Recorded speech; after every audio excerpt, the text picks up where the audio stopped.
بولے وہاں بھی بات نہیں ملی، وہ کتب ہی، اور ان کے کتابوں کو بھی مان. بولے کتاب ہم تو مانتے ہیں، ہم بھی وید کو 4 مانتے ہیں. تو بولے نہیں نہیں نہیں نہیں نہیں، وید کو نہیں، توریت، زبور، انجیل اور قرآن، ان 4 کو ماننا پڑے گا. وہاں وید کی چرچا نہیں ہے، وہاں وید کی بات نہیں ہے. تو بولے یہ کیا ہے؟ بولے یہ پرماتما کا، اللہ کا دیا ہوا گیان ہے، اللہ کا بھیجا ہوا کتاب ہے. تو اللہ پہلے بھیجے کون؟ توریت موسیٰ کے اوپر. تو موسیٰ کے اوپر اللہ نے توریت بھیجی، پہلی کتاب، اور دوسری کتاب داؤد پر بھیجا زبور. تو یہ دونوں بھیجی ہوئی کتاب اللہ کی ہے. تو پہلے والی بھیجی کتاب میں کس بات کی کمی رہ گئی تھی جو دوبارہ اللہ کو دینا پڑا؟ کچھ کمی ہو تب نے ایڈیشن میں آپ بدلیں گے، سدھاریں گے اس کو. میں وہی بول رہا ہوں. اس کا مطلب یہ ہوا کہ پہلے دی ہوئی کتاب کو نرست کرنا پڑے گا. یہ علم اللہ کو بھی نہیں ہے. اللہ اگر گیان میں پریپورن ہے تو اللہ کو پہلے سے ہی پتا ہونا چاہیے کہ یہ دیا ہوا میرا گیان نرست کرنا پڑے گا. تو ایسا گیان وہ کیوں دے جس پر الزام لگے، آروپ لگے، دوش لگے؟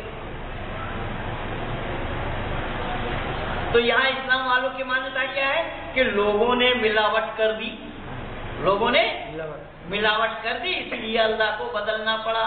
تو لوگوں کی ملاوٹ ہونا سمبھو ہے، یہ علم اللہ کو نہیں تھا پہلے سے کہ لوگ اس پر ملاوٹ کر سکتے ہیں. یہ گیان پہلے سے اللہ کو ہونا چاہیے تھا، لیکن اللہ نہیں جان پائے، پھر بدلا. تو انتم گیان دیا قرآن. تو قرآن میں کیا بولا کہ نحن نزلنا الذکر وإنا له لحافظون، کہ اس کا نازل کرنے والا میں ہوں اور اس کا حفاظت کرنے والا بھی میں ہوں. میں نے کہا تو جب قرآن کا نازل کرنے والا اللہ ہے اور قرآن کی حفاظت کی ذمہ داری اللہ پر ہی ہے، تو پہلے جو 3 کتاب قرآن سے پہلے کی تھی اس کے بھی تو نازل کرنے والے اللہ ہی تھے. اس کی حفاظت کرنے کی ذمہ داری مہندر پال پر کیوں چھوڑا اللہ؟ اللہ کو آدھی سرشٹی سے، آدم سے لے کر کے حضرت محمد صاحب تک گیان بدلنا پڑا. کیا بدلنا پڑا؟ اللہ کی کلام بدلنی پڑی. موسیٰ پر کچھ، داؤد پر کچھ، عیسیٰ پر کچھ اور محمد پر کچھ. میں سمجھ اسلام جگت کے عالموں سے پوچھنا چاہتا ہوں کہ اللہ کو گیان بدل بدل کر کے پیغمبروں کو دینا پڑا. سورج اللہ نے کب بنایا تھا؟ آدم کے کال میں بنایا تھا یا محمد کے کال میں بنایا؟ سورج کو اللہ کو بدلنا کیوں نہیں پڑا؟ آئے کوئی. السلام علیکم ورحمۃ اللہ وبرکاتہ. اعوذ باللہ من الشیطان الرجیم. بسم اللہ الرحمن الرحیم. قل جاء الحق وزهق الباطل ان الباطل کان زہوقا. صدق اللہ العظیم. مرتد پنڈت مہندر پال نے جاہلانہ جو اعتراضات کیے ہیں، مہندر پال نے کہا ہے کہ کتبی ہی و کتبی ہی، کتابوں پر ایمان لانا. تو کتاب ہم بھی مانتے ہیں، 4 ویدوں کو مانتے ہیں. تو مہندر پال نے کہا ہے کہ پھر اسلام والے کہتے ہیں کہ نہیں، 4 ویدوں کو نہیں، ویدوں کی چرچا نہیں ہے. زبور، تورات، انجیل اور قرآن یہ ہے. اب مہندر پال کی یہ بات کتنی جاہلانہ ہے. اگر 4 ہی کتاب ہوتی تو وہ کتبی ہی کا لفظ استعمال کیوں کیا جاتا؟ تو معلوم ہوا کہ جو 4 کتابوں کا نام اللہ نے قرآن کے اندر بتایا ہے، اس کے علاوہ اور بھی کئی کتابیں ہیں جن کا ذکر قرآن کریم کے اندر نہیں ہے، جس کا جواب میں پہلے بھی دے چکا ہوں. اور ایک ہی بات کا بار بار جواب دینا یہ میں مناسب نہیں سمجھتا. اور قرآن کریم کے اندر خود اللہ تبارک و تعالیٰ نے بھی یہ بات کہا ہے کہ ہم نے جب بھی کسی نبی کو بھیجا تو اس قوم کی زبان میں بھیجا، جو میں نے پہلے جواب مہندر پال کو دیا ہوں. تو وہ کتبی کا لفظ بتا رہا ہے کہ صرف زبور، تورات، انجیل اور قرآن ہی کے اوپر نہیں بلکہ جمع کا لفظ استعمال کیا ہے کہ نام سے ایمان نہیں لانا، کتبی ہی کتابوں پر ایمان لانا جو اللہ تبارک و تعالیٰ کی طرف سے آئی ہے۔ اب کہہ رہے کہ ہم 4 ویدوں کو مانتے ہیں تو ہم ایمان والے کیوں نہیں ہیں؟ تو تم 4 ویدوں کو مان رہے ہو پنڈت جی، تو 4 ویدوں کے ساتھ ان کتابوں کو بھی مان لو، ایشوریہ گیان ہے، قرآن کو بھی مان لو، ایشوریہ گیان ہے۔ تو یہاں پر پنڈت مہیندر پال کی ہمت نہیں ہوگی، تو صرف دھوکہ دینے کے لیے مہیندر پال کہہ رہے ہیں کہ ہم کتابوں کو مانتے ہیں، حالانکہ کچھ مانتے وانتے نہیں ہیں، یہ جھوٹ ہے مہیندر پال کا۔ پھر کہہ رہے ہیں کہ پہلی کتاب ہے تورات، یہ بھی غلط ہے۔ خیر اتنی سی بات مہیندر پال کی پکڑنا بھی مناسب نہیں ہے، ایسی تو وہ انیک جاہلانہ بات کرتے رہتے ہیں۔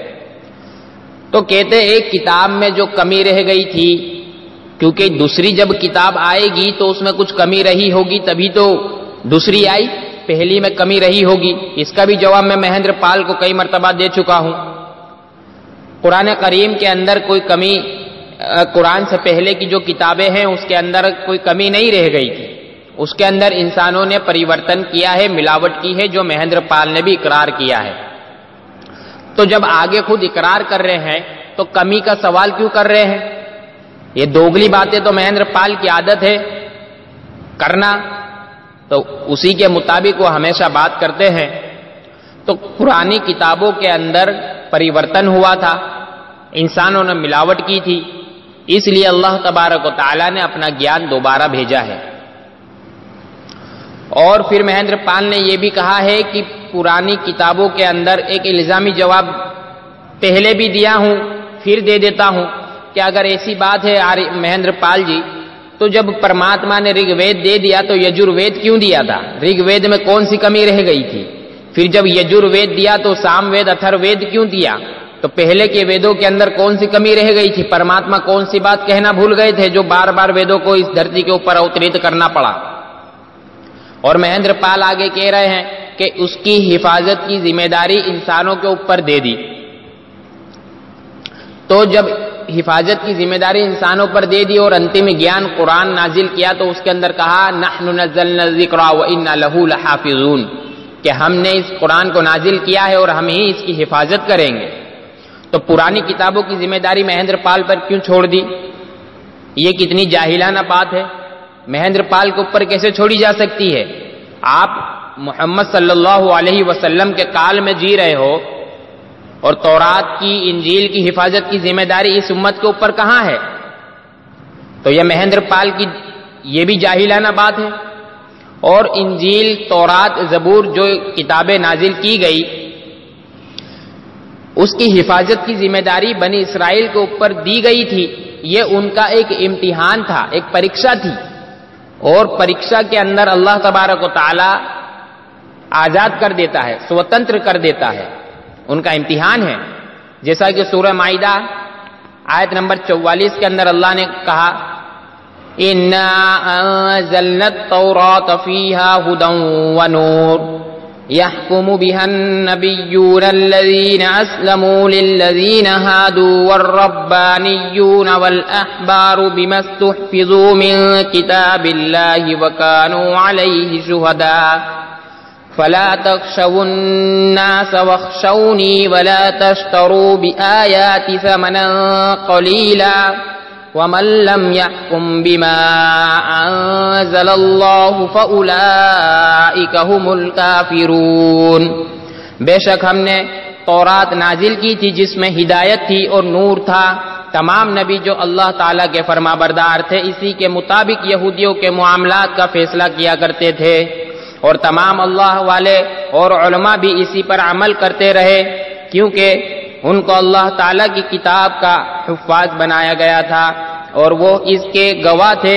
لہٰذا اے یہودیوں، تم لوگوں سے نہ ڈرو اور مجھ سے ڈرو، اور تھوڑی سی قیمت لینے کے خاطر میری آیتوں کا سودا نہ کیا کرو، اور جو لوگ اللہ کے نازل کیے ہوئے حکم کے مطابق فیصلہ نہ کرے وہ لوگ کافر ہیں۔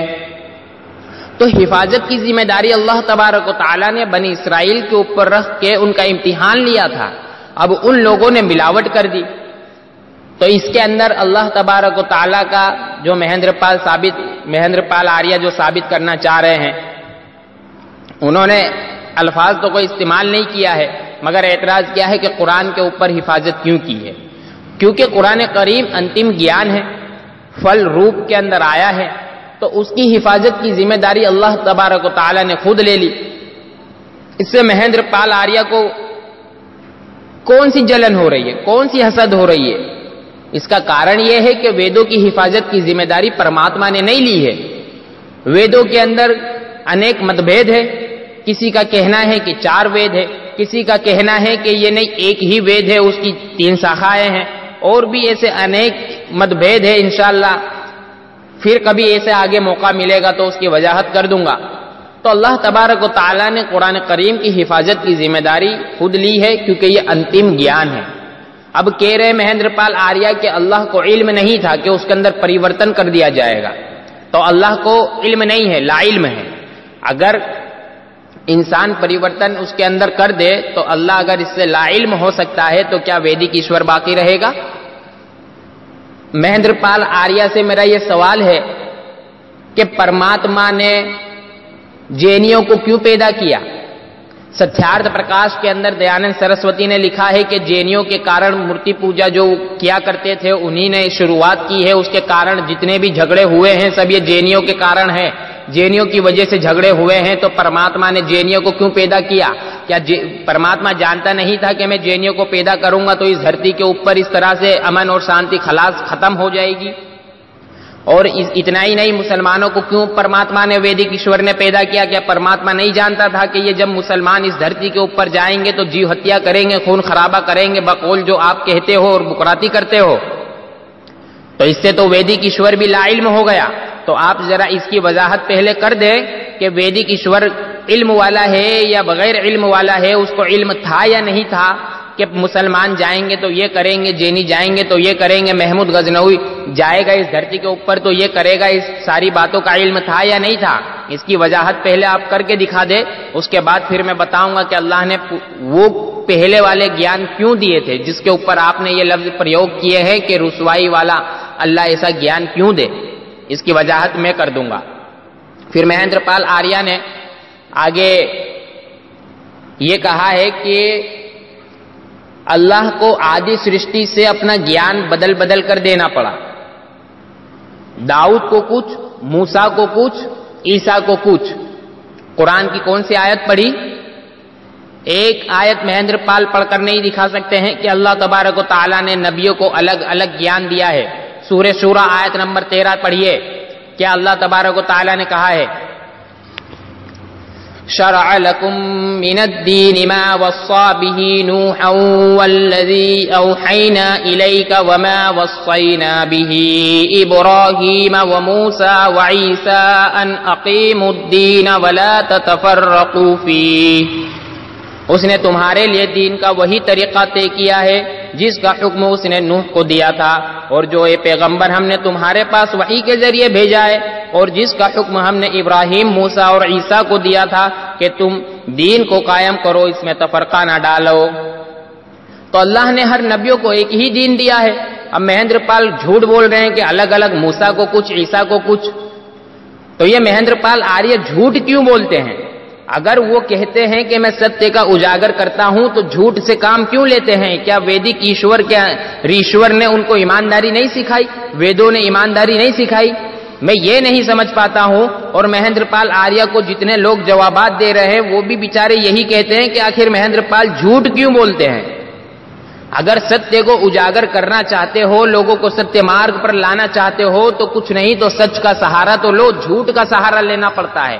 تو جس کی شروعات جھوٹ سے ہو تو کیا وہ ستیہ مارگ کے اوپر لے جا سکتا ہے؟ مہیندر پال خود جب جھوٹے ہیں اور غلط راہ پر چل رہے ہیں، وہ کیا لوگوں کو ستیہ راہ پر لے جائیں گے اور ستیہ مارگ کے اوپر لوگوں کو چلانے کا پریاس کریں گے؟ وہ شروعات بھی غلط سے کر رہے ہیں اور راستہ بھی غلط بتا رہے ہیں۔ کہہ رہے ہیں کہ پرماتما نے آدم کے کال میں سورج بنایا، محمد کے کال میں سورج بنایا، سورج شروع سے بنا ہے، تو کہہ رہے اس کے اندر پریورتن کیوں نہیں ہوا؟ ارے جاہل انسان، اتنی بھی عقل نہیں ہے کہ سورج کے اندر کبھی انسان نے پریورتن نہیں کیا تو اس لیے سورج کیا بدلا نہیں گیا؟ اب یہ یہاں پر مہندر پال آریہ یہ کہتے ہیں کہ جس طرح قدرتی چیز ہے، سورج ہے، آسمان ہے، یہ ساری چیزوں کے اندر انسان پریورتن نہیں کر سکتا، تو ایشوریہ گیان میں بھی پریورتن نہیں کر سکتا ہے. جبکہ اس بات کو تھوڑی عقل سے سوچا جائے تو عقل بھی اس بات کو قبول کر لیتی ہے کہ قدرتی چیز کے اندر جس طرح گیان کے اندر پریورتن ہوا، یہ دھرتی بھی ایشوریہ دھرتی ہے، اس کے اندر انسان پریورتن کر رہا ہے. ندیاں یہ ایشوریہ چیز ہے، اس کے اندر انسان پریورتن کر رہا ہے. اب یہ جو سورج چاند وغیرہ ہے یہ انسان کے ہاتھوں سے دور ہے. اگر یہ ساری چیزیں بھی انسان کے ہتھے چڑھ جائے تو انسان اس کے اندر بھی پریورتن کر دے، اس بات کو عقل سویکار کر لیتی ہے، ایکسپٹ کر لیتی ہے، تو یہ انسان کے ہاتھوں سے دور ہے، اس لیے پریورتن نہیں ہوا. اور جس طرح سمندر کو انسان پریورتن کرنے میں ناکام ہے، اس کے اندر کوئی پریورتن نہیں کر سکتا ہے، اسی طرح قرآن کریم کے اندر بھی کوئی پریورتن نہیں کر سکتا ہے. ندیوں کے اندر پریورتن کر رہا ہے، تالاب کے اندر پریورتن کر رہا ہے، اس دھرتی کے اندر پریورتن کر رہا ہے، مگر جس طرح سمندر کے اندر کوئی پریورتن نہیں ہو رہا، اسی طرح قرآن کریم کے اندر بھی کوئی پریورتن نہیں ہو سکتا. اللہ تبارک و تعالیٰ نے خود اس قرآن کریم کی حفاظت کی ذمہ داری لی ہے. انا نحن نزلنا الذکر وانا لہ لحافظ، دلیل تو خود مہندر پال نے دے دی ہے، مجھے دینے کی ضرورت نہیں ہے. تو میرے بھائیوں، مہندر پال آریہ کے اسی طریقے سے جاہلانہ اعتراضات کے جوابات حاصل کرنے کے لیے ہمارے یوٹیوب چینل اسلام دھرم کی ستیتا میں جڑے، انشاءاللہ بڑا نفع ہوگا. وآخر دعوانا ان الحمدللہ رب العالمین.